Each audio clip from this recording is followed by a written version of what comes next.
Hello again, guys. It is I, Freeze700. We are back with some lore. This time, Kingdom Under Fire. What is it?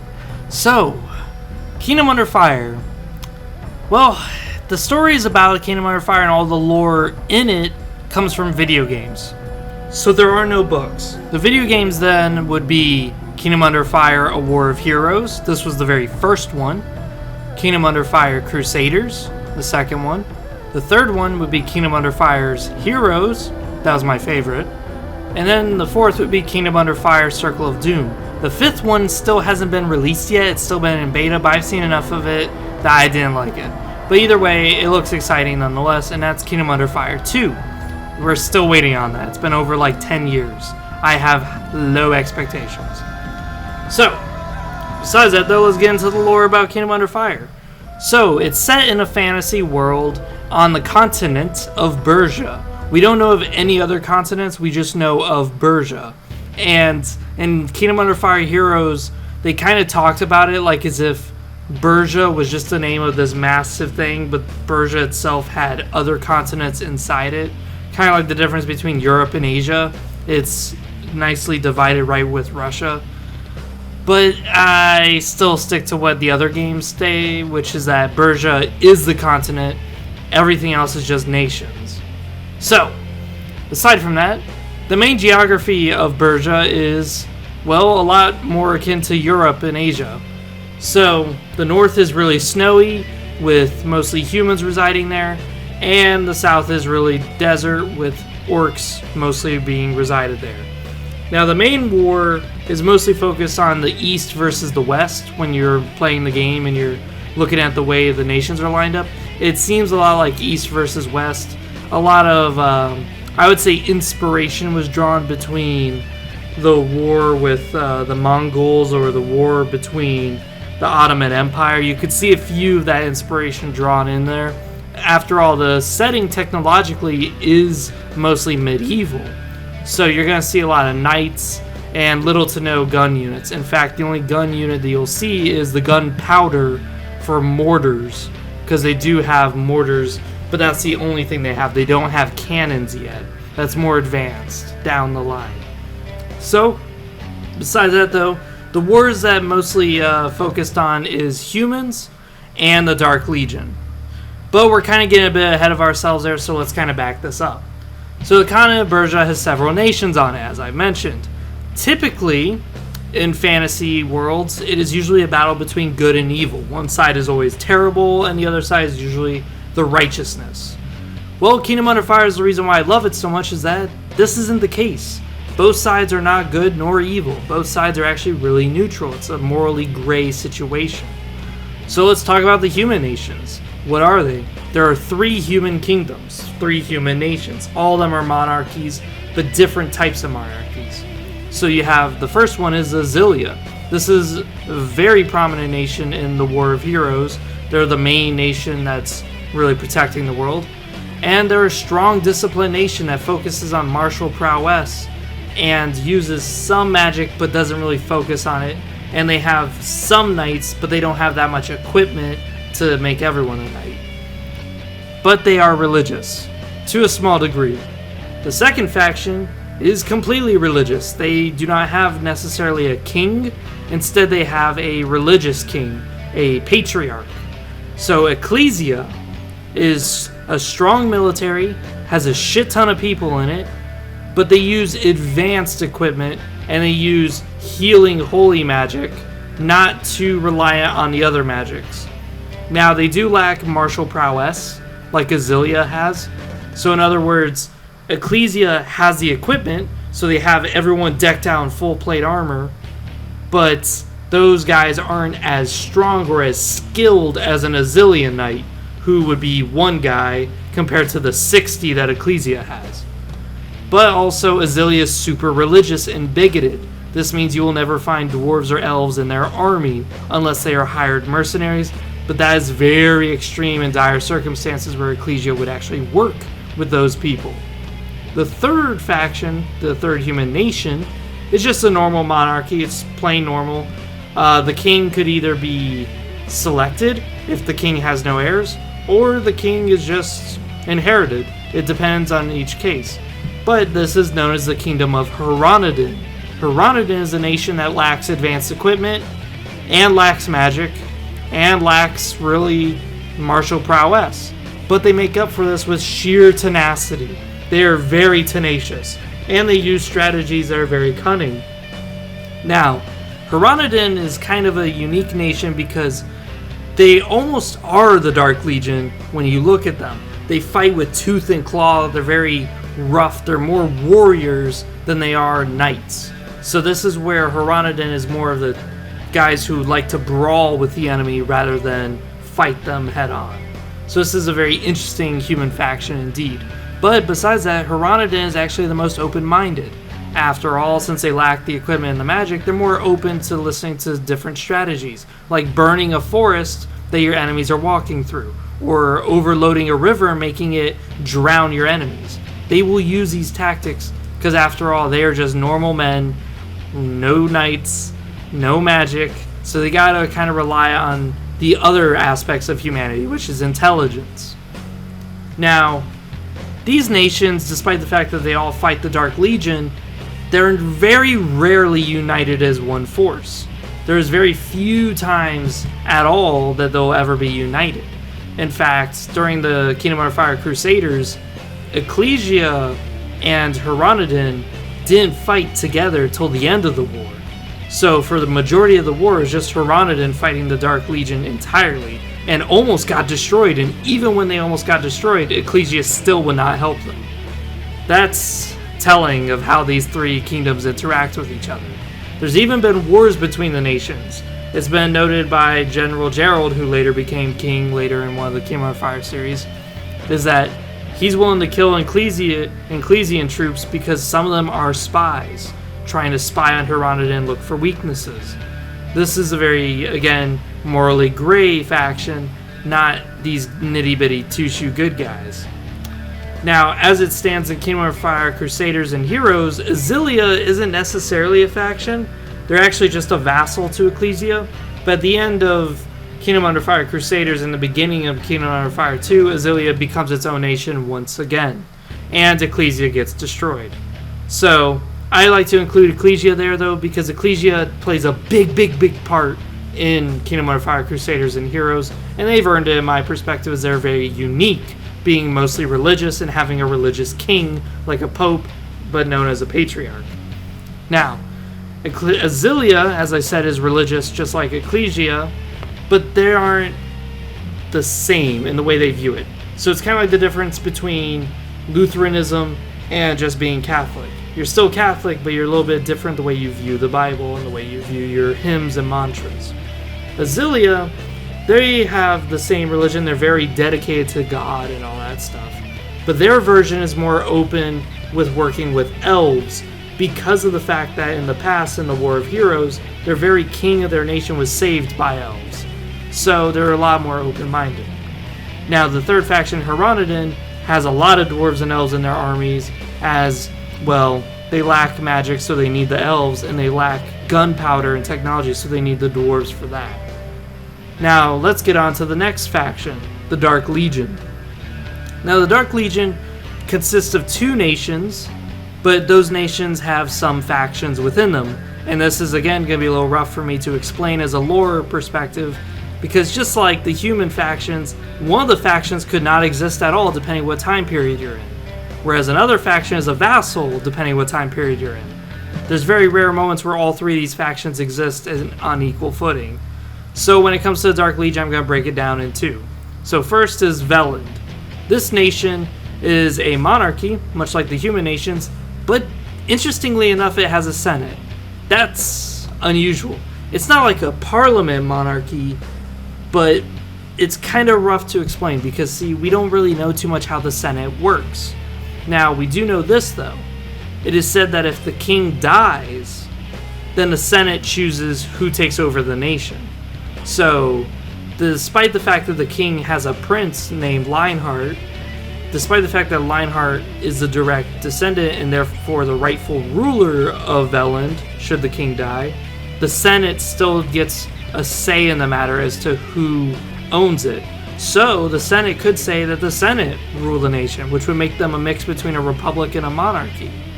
So yeah, they're kind of interesting. They can be a parliament, but they kind of aren't because the king rules most of the kingdom. The Senate just kind of represents and reports to him what's going on in the provinces as far as civilian and infrastructure.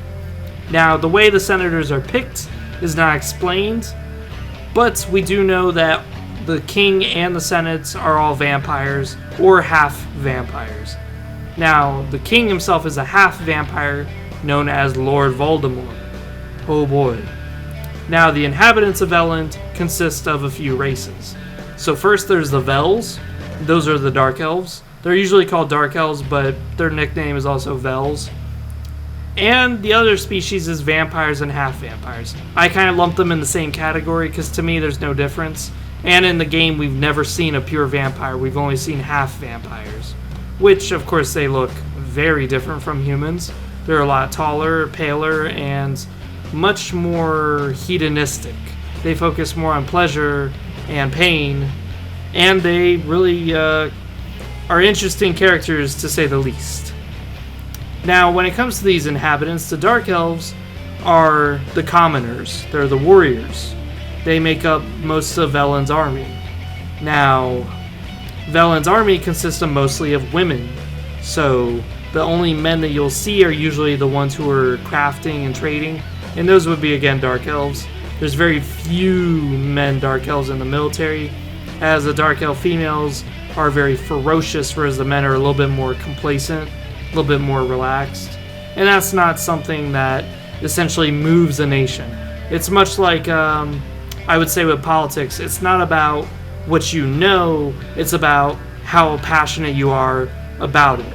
So that's where the Dark Elves come into play, is why there's so many women in their militaries, that the women are very bloodthirsty and very tenacious. Now, despite that, the ruling body of the Velen is the the vampires. So the vampires are the overlords and the overseers of the nation, and very rarely will you ever see them in battle. The only time you'll see them in battle is the overseers, or if the king is being escorted and is getting attacked. Now, interestingly enough, Velen consists of a few human population, but the humans that exist are stated as being lifeless. But this is probably attributed to the fact that they are slaves. They aren't given freedom, they don't have any culture, they're just forever working and toiling with life. Now, despite the fact that Velen is a nation, it is far from unified. Now, it has no civil wars that have ever happened, but it is far from unified. And this is again attributed to the Dark Elf nature, since Dark Elves consist of the vast majority of the inhabitants of Velen, and they're very fiery and temperamental, and their military is mostly women. They are constantly itching for a fight. This is kind of one of the problems that the King Voldemort deals with, is that since the Dark Elves are always itching for a fight, they need something to distract them with. If they don't have a target, if they don't have a war, if they don't have anything to go against, they will instead go against the vampires and almost ruin their own kingdom from civil strife. Now, again, this is also attributed to the fact that Dark Elves, for whatever fucking reason, feel also that they're superior to all the other species of Berja, as they attribute this logic to the fact that they're lightning fast and they're magically very superior to all other species. Even vampires aren't as magically prowess as Dark Elves are. So as far as like how many of them are magical, it's not stated, but it is attributed that just about every Dark Elf can possibly cast magic. They just don't take the time to learn it. Now, the thing is with Dark Elves that they lack in strength and endurance. This makes them easily weaker than a common human, but they're way, way faster, and they use magic to boost themselves. They call it an elemental boost too, to make it more hinting that they're using elemental magic, not any type of like magic that we would know in Warhammer and stuff like that. Now, them feeling superior, of course, doesn't help, especially since they're being ruled by a minority, which would be the vampires. Now, this leads, of course, to the second faction in Velen known as the Cades. As I said, They may be one nation, but they aren't exactly unified, and they do consist of a few factions. Now, the Cadies are just rebels. These are agents and spies and rebels who are all Dark Elves, and they plan to overthrow the vampires. Some fucking how. They have tons of schemes, plots, and overt military attacks on Veland, trying to overthrow and kill Lord Voldemort, along with the Senate, trying to free the Dark Elves from being ruled by the vampires, and re-establishing Veland as a Dark Elf only and Dark Elf ruled nation. So, I'm not going to explain exactly how that works. I'm going to do that in another video. The second faction, the second nation that exists for the Dark Legion is Hexter. Hexter is consisting of the desert region where the Altar of Destruction resides. We're going to explain what the Altar of Destruction is in a later video. But the species that make up Hexter is the Ogres and the Orcs. Now, depending on the time period, again, Hexter can either be made up of 30 tribes or is united under a single banner and is one faction. So again, I'm not going to go over the 30 tribes. In fact, we don't know all 30. We just know of 4 of them. But I'm still not going to go over them right now, as this video is already a little lengthy as it is. But the Orcs, what are they? They are the pig-like beings that earn the name of pigs and hogs. They are somewhat shorter than a human being, but they're a lot stronger and a lot tougher. They're able to withstand some serious punishment, and they're able to dish out some serious punishment. But they aren't as smart as a guy. So a normal human could outsmart a pig, but he's not going to be able to out-tank a pig. And he's not going to be able to beat down a pig. This is where humanity has to rely on his teamwork with his fellow man in order to knock down an animal, known as the Orcs. Now, Orcs can be chieftains of their own tribes, or more commonly, they are working under an ogre. Now that leads to a second species, the Ogres. The Ogres are the strongest of the sapient species that we have, but there are very few of them. There are tons of tribes that are consisting of only Orc chieftains, but the tribes that do have Ogres are almost always led by Ogres.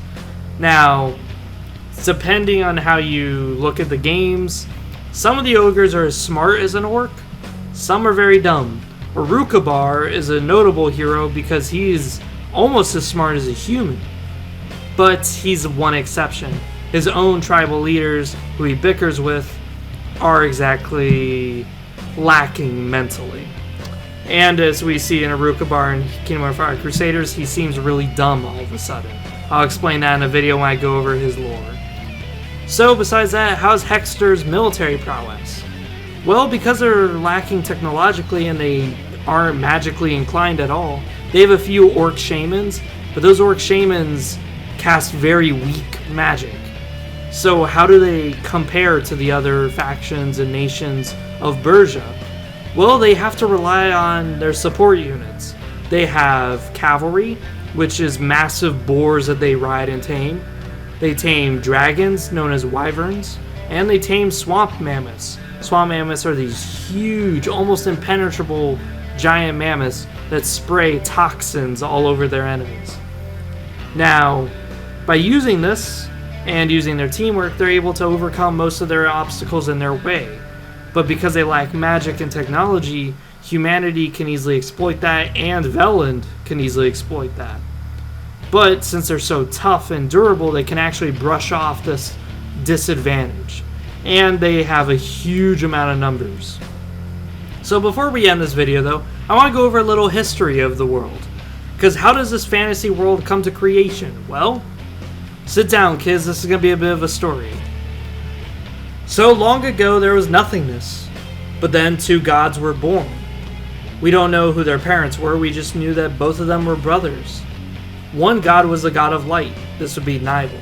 He would consist of all the nice things like holy magic, and also, you know, creativity, intelligence, all that fun stuff. And then the other god was the god of darkness, Enkablosa. Enkablosa is not evil per se, it's just that everything he creates tends to be just monsters.